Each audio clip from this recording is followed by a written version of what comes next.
The New York Rangers will live or die on their bottom six scoring.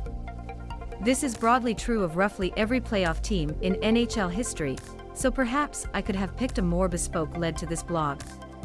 But I'm going somewhere with it, I swear. The Rangers, justly maligned for so much of the season as little more than elite goaltending and an absurdly power play, have begun to look since the trade line like real contenders. They're driving possession and winning with sustainably normal levels of puck luck, and while their recent schedule has been a bit soft, they've finally managed to solidify their top two lines. Frank Vatrano, a spare part in Florida who was moved for cap space, has been a revelation on the top line alongside career year guys Mika Zibanejad and Kreider, putting up July 4th 11 in 16 games in New York. Andrew Copp, obtained from Winnipeg, has bolstered a second line centered by Ryan Strome, bringing a two-way strength to complement Artemi Panarin's playmaking on the other wing. That's it, barring injury, those are the six guys.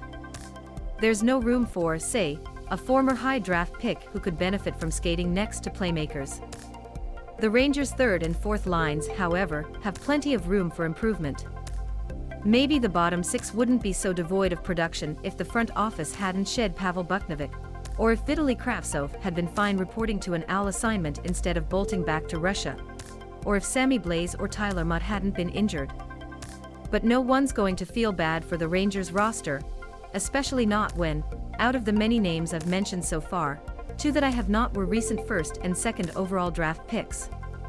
The latter is Kaapo Kakko, the consensus 1B of the 2019 draft, who was supposed to be an offensive wizard but has struggled to stay healthy in his 3 NHL seasons. The 21-year-old returned last week from a 31-game absence after wrist surgery, and on Wednesday scored a pair of goals in Philadelphia. Wednesday's game was also notable for the absence of another would-be/might-be/hasn't been wunderkind, Alexis Lafreniere, a healthy scratch for the first time in his career. Gallant said Lafreniere's benching was just a matter of giving him some rest, and not a reflection of his play, though it needn't be an either-or thing. Lafreniere hadn't recorded a point in his last 8 games, and has fallen down the lineup as trade reinforcement arrived, from the top line as recently as March, all the way down to the fourth line alongside an ever-changing grab bag of bruisers and plotters and Hartford bric-a-brac. Lafreniere was sanguine about the scratch. "It was fine," he said. "Gallant just told me that he wanted to rest me.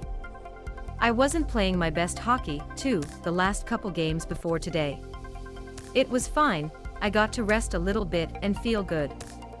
The season hasn't been what the Rangers hoped for from Lafreniere, the can't-miss top pick of the 2020 draft, 17 goals and 27 points in 73 games, though it certainly hasn't been enough of a disaster to starting bandying about the B word either.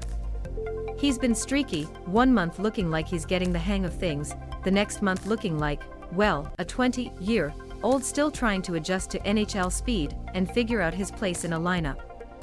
His scuffles may well be the product of a not terrible team, like the Rangers winning the draft lottery.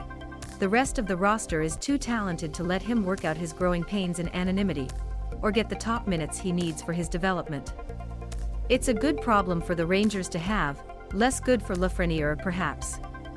So there he was Saturday against the Red Wings, back from the bench and starting on the fourth line, where he absolutely does not belong, but which is the only place he can currently slot in without breaking up some good chemistry elsewhere. He said he had 3 aims his return to the ice: play with confidence, try to make plays and try to be responsible, too, in our zone. New York shut out Detroit 4-0, so I guess he accomplished that last one, but it's the first one that was the most noticeable. Sliding up in the lineup after Kakko exited, Lafreniere found himself in a 2-on-1 situation and elected to shoot, which, per morning after experts like me, is either a sign of confidence or a sign a player is trying to force things, depending on whether he scores or not. He scored his first goal and first point since March 27th. But that was just the appetizer. Late in the game, Lafreniere took a long pass from Goodrow, brought the puck into the zone, and absolutely undressed both Dylan Larkin and goalie Thomas Greiss by going between the legs to his backhand. It was a corker. One of those where you kind of just tip your hat, "What a goal," said Vatrano. "I kind of had a front row seat to it, so it was pretty special. Special goal. Great player, huge game from him. What we're not going to do, here, is read too much into one dazzling period in one April game against the Detroit Damn Red Wings. Just like we're not going to give outsized importance to Kakko's brace against the Flyers earlier in the week. But if indeed the kids are all right, they're going to have to prove it in the postseason from the bottom six, by necessity. That's not how the Rangers drew it up, but they'll take it, because if Kakko, and especially Lafreniere, are producing down there, New York suddenly looks dangerously deep.